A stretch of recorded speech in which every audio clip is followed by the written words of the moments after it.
we go. Another day, another interview in the can, and we'll see where this one goes. Hopefully, well, pretty short.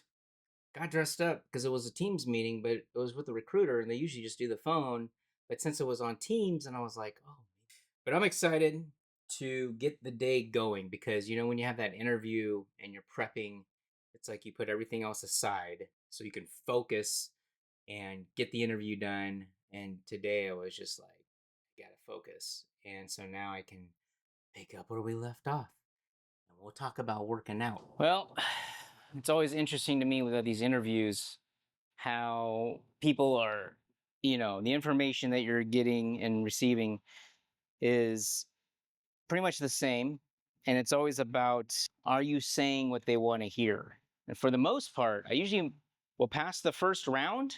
It's usually the second, third rounds. Second rounds are usually with hiring manager. And then sometimes that's a showstopper. I've had I've had an experience with one hiring manager where she was taking notes, and in the interview, she completely stopped. And I saw her, we're on video, and she puts down her pen. I'm just like, what did I say?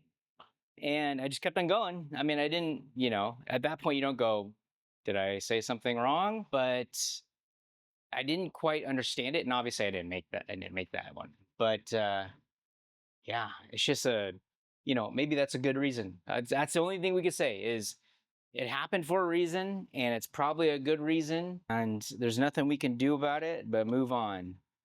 But it is nerve wracking, I have to admit. I'm not, bringing in learning and development, you facilitate courses and talk to people all the time.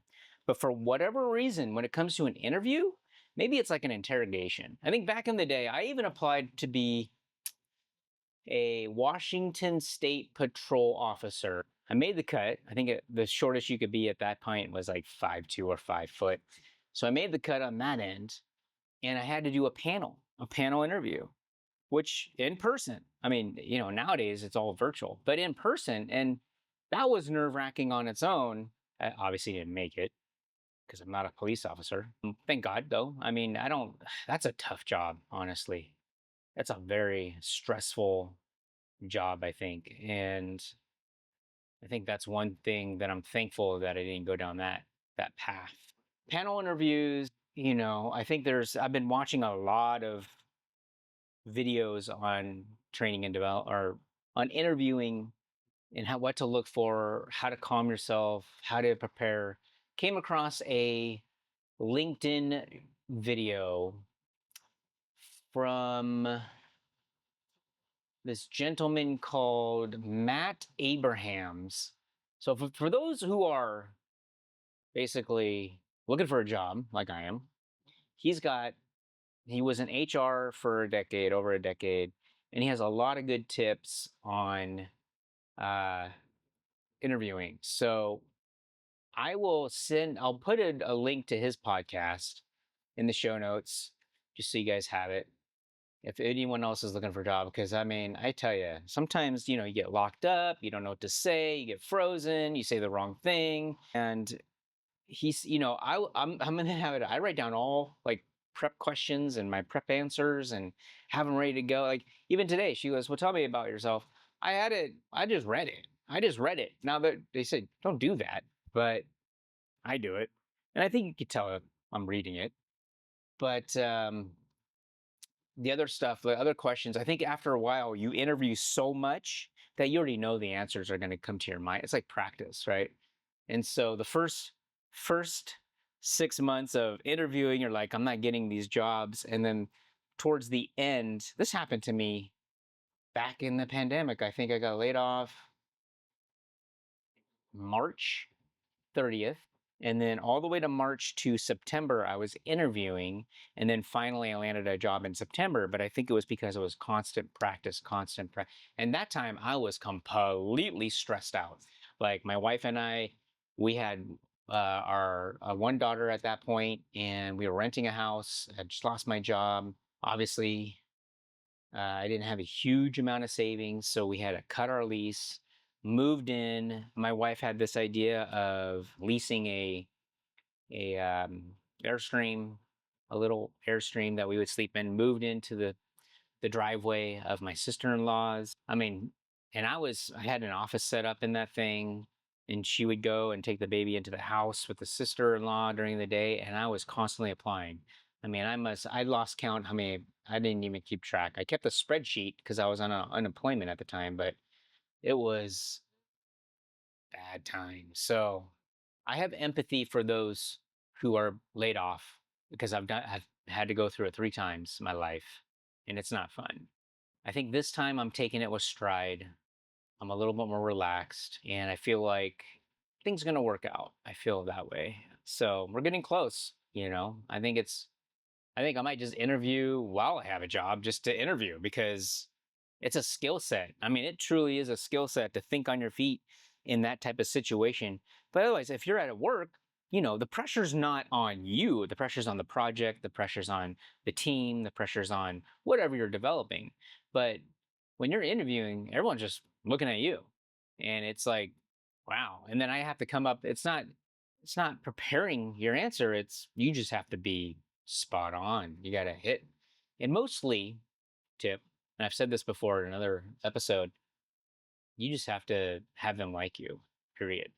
You know, you're there already because you're qualified. But do they like your personality? Are they going to get along with you?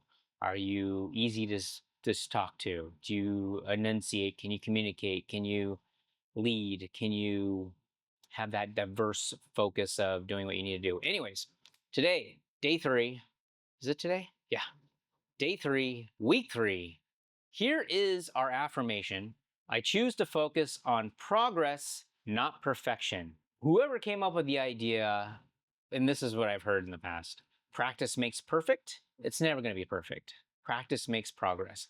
That's what we should be saying. We focus on progress, one step at a time, keep going. Today, you guys, it's been 3 weeks. I feel a little fluffy today, but I think it's because I had a smoothie. I drank a smoothie today, but I weighed in at 147. 147. I am 4 pounds, 3 pounds down from where I started. 151, 150. Goal, short-term goal, 145. Long-term goal, I don't know, 140. I feel like I'd be a featherweight then, but we'll see. I'm kind of stiff. Progress. That's progress. It's not perfect, but we're making progress. Body fat, I don't know why, but it's still high. It's like 34%. And I'm like, what?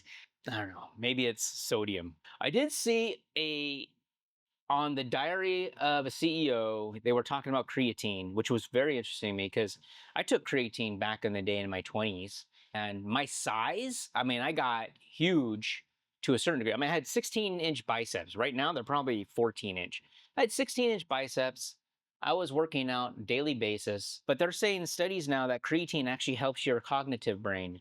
And so they're on that episode, and the lady was saying that she actually, instead of 5 milligrams, is it milligrams? Whatever. Instead of 5, she was doing 20 on days that she felt fatigue or the days. And so today, I used to do a teaspoon, one, that's it, which is actually, according to the package, is like 2 point, it's 5 milligrams for 2 scoops, 2 teaspoons, tablespoons, I don't know the difference. 2 of them is 5 milligrams. I was always doing 1 a day. Today, I think I did 3 just to see if I would feel anything. Yesterday, I did it because I was like, I got to interview. Might as well just dope up on creatine and see if that does anything. I didn't take 20. I think if anything, I took like, what is that? 7.5. So give it a try. I need to buy more anyways. In other news, people have been taking, this was on Jeff Cavalier. He was saying the people that are really shredded, which I've never had a 6-pack.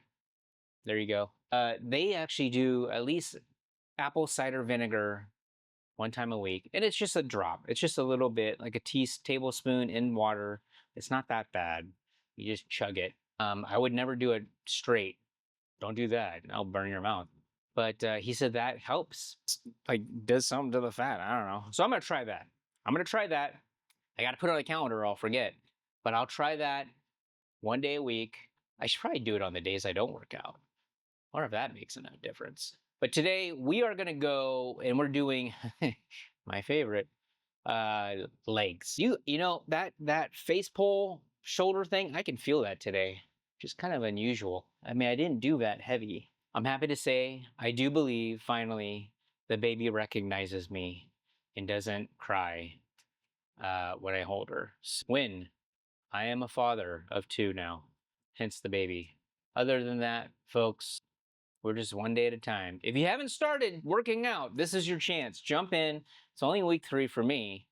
We're still new. I'm still getting into the groove. I haven't done it. I don't have any cramps.